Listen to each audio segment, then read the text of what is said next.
Hello there. Welcome to another Rustlings tutorial where we're going through all of the Rustlings exercises. So let's get started. We've got this error E0061. This function takes one argument, but 0 arguments were supplied, and they're referring to where it says call me. Argument number 1 of type U8 is missing. It's pretty explicit. And then the hint here, the node is function defined here in this file. Fun, call me, num U8. Help, provide the argument, call me with something that's here indicating we should have a U8 type.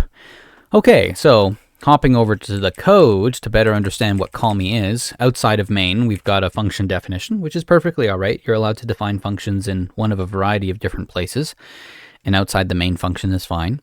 So we got fun, call me, num of type 8. Here, there is no explicit return type, and I don't see anything in the function body to suggest that there is a return, so it implicitly returns the unit type. So we've got for I in 0 up until, but not including num, print line macro, ring, call number, and then the formatted print of whatever I plus 1 is. Okay. So inside of main, we've got our instruction here to do fix the function call, and we've just got call me. Hopefully it's pretty obvious from the example, but make it really explicit here. The issue here is that we haven't passed in anything into the function itself, right? We should put something here. And specifically, the kind of thing we need to put in is something that is, it doesn't have to be explicitly named num as we pass it, but that is what the internal name of the function will give it. But it does have to be of U8 for the type. So we can do that. Let's put in something like 10 and we'll compile. There we go, easy peasy. So it goes ring call number 1, ring call number 2, etc., all the way up until and including 10. So that I think was pretty straightforward. I think a lot of these introductory exercises are, and that's perfectly okay. If you're finding that this is non-obvious, that is completely okay. So let's take a look at the hint.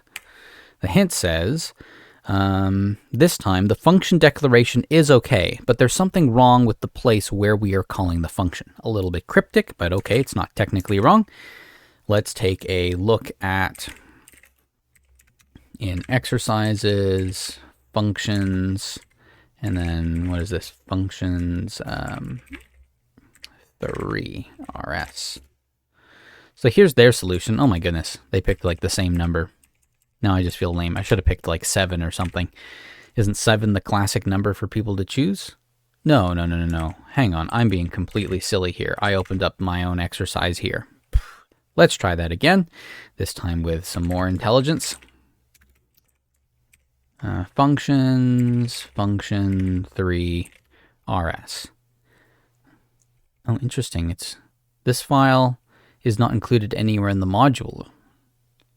Oh, I must have a typo somewhere, because I think that they've got solutions to all of these.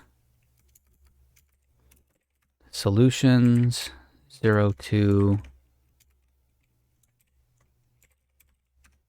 functions, yeah.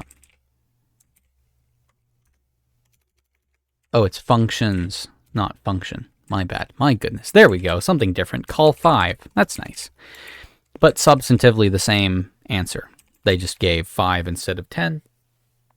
It's going to automatically assume that that's U8.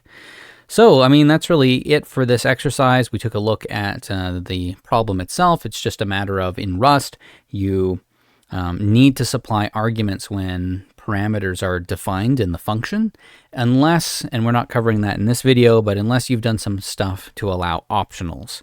But here, by default in Rust, the parameters in functions must be given, and they must be the expected type and all of that jazz. That's it. Okay, I will catch you in the next video. Take care.